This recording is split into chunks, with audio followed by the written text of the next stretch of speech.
After spending some time with it, I thought it might be helpful to share what I have noticed so far, because a strip softbox like this is one of those tools that looks simple, but the details really affect how easy it is to work with and how consistent your light looks from shoot to shoot.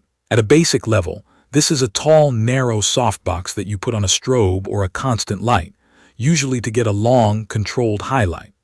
I reach for a strip softbox when I am shooting portraits, and I want a clean edge light along a cheek or shoulder, or when I am shooting products, and I need a long reflection that I can shape. If you have ever tried to fake that look with a regular square softbox, you can do it, but you end up flagging a lot and fighting spill.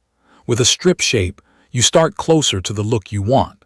The size on this one matters in real life. 35 by 160 centimeters is tall enough that I can light from above a person's head down past the torso, without it feeling like the light is coming from one small spot. When I am shooting a full-length portrait, I can place it just out of frame and get a fairly even rim down the body. For product work, the height helps when I am photographing taller bottles or anything glossy that needs a long, smooth reflection instead of a short, hot spot. The first thing I noticed handling it is that it is pretty light for how long it is. The frame feels like aluminum, and in day-to-day use that mostly means I do not feel like I am wrestling a heavy modifier on top of a stand. It also matters when I am carrying a couple of lights plus stands and sandbags.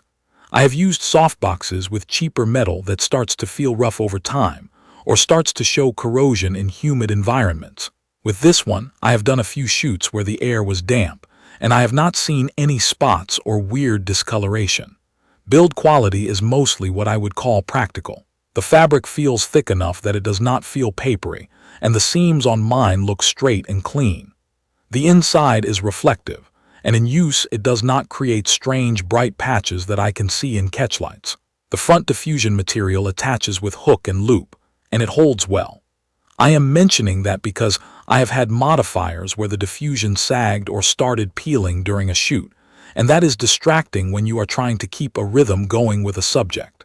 This softbox also comes with a honeycomb grid. I use the grid more than I expected.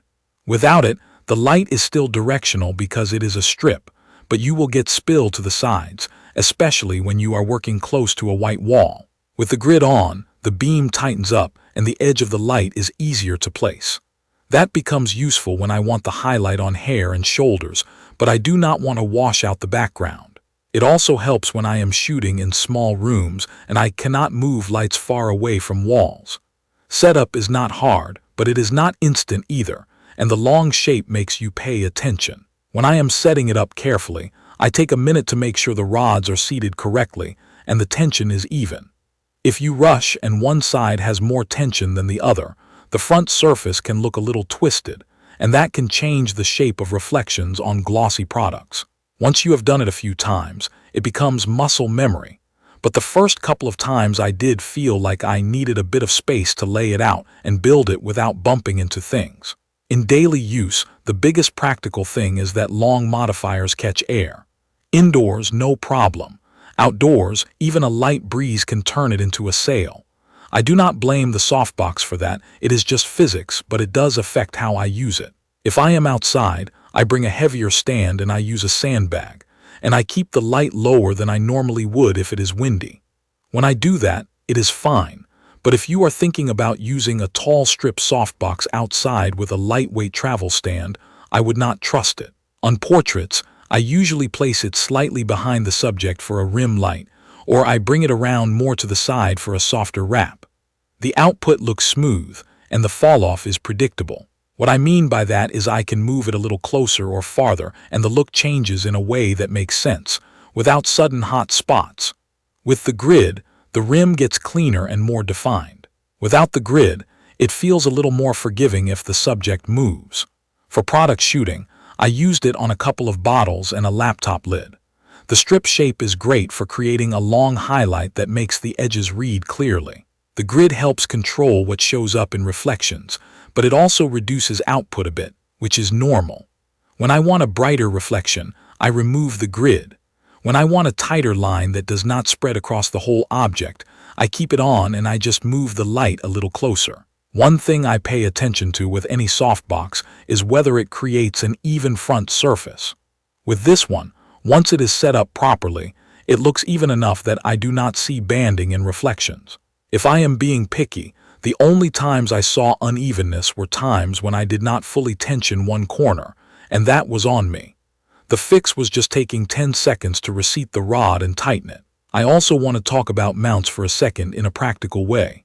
This softbox itself does not have a mobile app or smart features because it is just fabric and a frame. The smart part, if you want to call it that, is how it pairs with whatever light you already use. If your strobe has an app or remote control, you will still use that the same way. The softbox just changes the quality and shape of the light. In my own setup, I controlled power from my lights remote while keeping the softbox in place, and that is the normal workflow. Nothing about the modifier gets in the way of that.